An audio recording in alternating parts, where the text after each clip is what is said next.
Assalamualaikum dan selamat sejahtera. Semoga semuanya sihat sejahtera.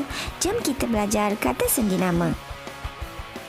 Kata sendi nama ialah kata yang digunakan untuk menyambung frasa dengan kata atau frasa dengan frasa. Akan menunjukkan emosi atau sikap. Ayat contoh, Daniel amat sayang akan anak bongsunya. Antara untuk menunjukkan dua pihak atau dua perkara. Contohnya, terdapat perbezaan kelajuan antara kereta lumba dengan kereta awam.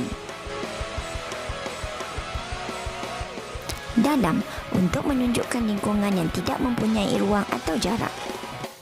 Ayat contoh, kita haruslah menjaga tutur kata dalam perbualan.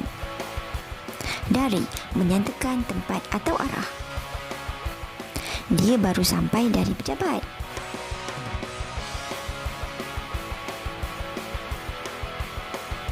Dari menyatakan masa atau waktu. Ayat contoh, saya telah menunggu kamu dari pagi. Daripada menunjukkan asal kejadian, seperti makanan itu dibuat daripada apa? Selain itu, daripada untuk membuat perbandingan. Ayat contoh, Arif lebih tinggi daripada rakan-rakannya. Demi menunjukkan tujuan. Kita mestilah berusaha demi masa depan kita sendiri.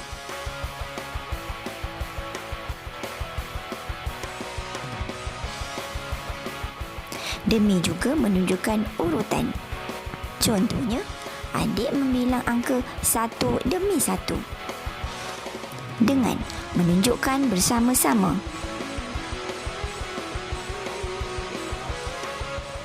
Aina ke pejabat dengan abangnya. Selain itu, dengan menunjukkan cara. Ayat contoh, kami menerima keputusan itu dengan hati yang terbuka. Seterusnya, dengan menunjukkan penggunaan. Contohnya, ibu menghiris bawang dengan menggunakan pisau. Dengan juga menunjukkan perbandingan. Ayat contoh, kasutnya tidak sama dengan kasut saya. Di menunjukkan tempat. Ayat contoh, semua orang sedang berkumpul di dalam dewan. Seterusnya, sampai menunjukkan peringkat masa, waktu atau tempat. Dia mengulang kaji sampai pukul 11 malam. Ke menunjukkan tempat atau arah. Contohnya, kami akan ke pantai pada petang nanti.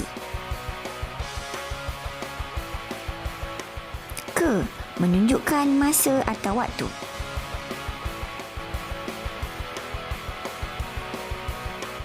Majlis itu berlangsung sehingga ke petang. Kepada, untuk orang. Lily memberitahu perkara itu kepada ibunya.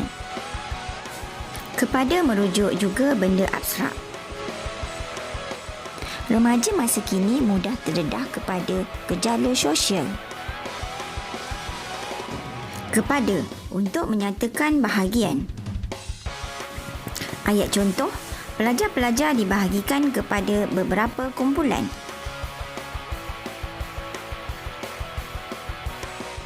Oleh menunjukkan sebab. Ayat contoh, dia terjaga oleh deringan jam loceng pada awal pagi.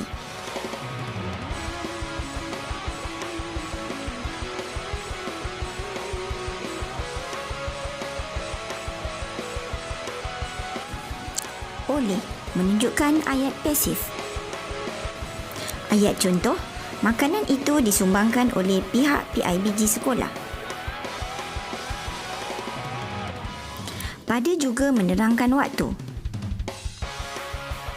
Contohnya, pada waktu itu, ayahnya tiada di rumah. Pada merujuk manusia atau binatang. Contohnya, buku kamu ada pada saya.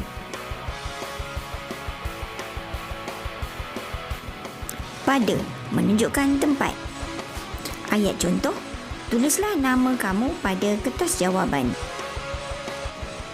Kata sendi nama sejak atau semenjak menunjukkan masa atau waktu. Sifah sering menangis sejak kematian kucing kesayangannya. Seperti, bagai, bak, umpama, laksana menunjukkan persamaan atau perbandingan.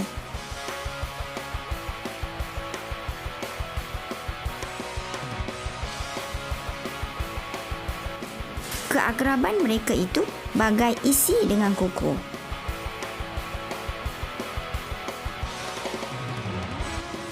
Contoh yang lain, peserta Ratu Cantik itu cantik bak bidadari. Tentang menunjukkan rujukan. Contohnya, mereka berbual-bual tentang kenangan masa lalu. Kata sendi nama terhadap merujuk kepada manusia, haiwan atau benda. Jangan berkasar terhadap kanak-kanak. Contoh yang lain, tindak balas logam terhadap air menyebabkan kakisan. Kata sendi untuk atau bagi menunjukkan sesuatu.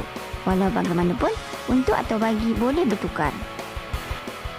Contohnya, rumah ini untuk kegunaan keluarganya atau rumah ini bagi kegunaan keluarganya. Peruntukan kewangan untuk tahun hadapan akan ditambah sebanyak 5%. Atau peruntukan kewangan bagi tahun hadapan akan ditambah sebanyak 5%. Untuk bagi menunjukkan peruntukan. Kedua-dua ini tidak boleh bertukar. Ayat contoh, buah-buahan ini dibeli untuk anaknya. Hadiah ini untukmu. Terima kasih. Semoga berjumpa lagi. Bye.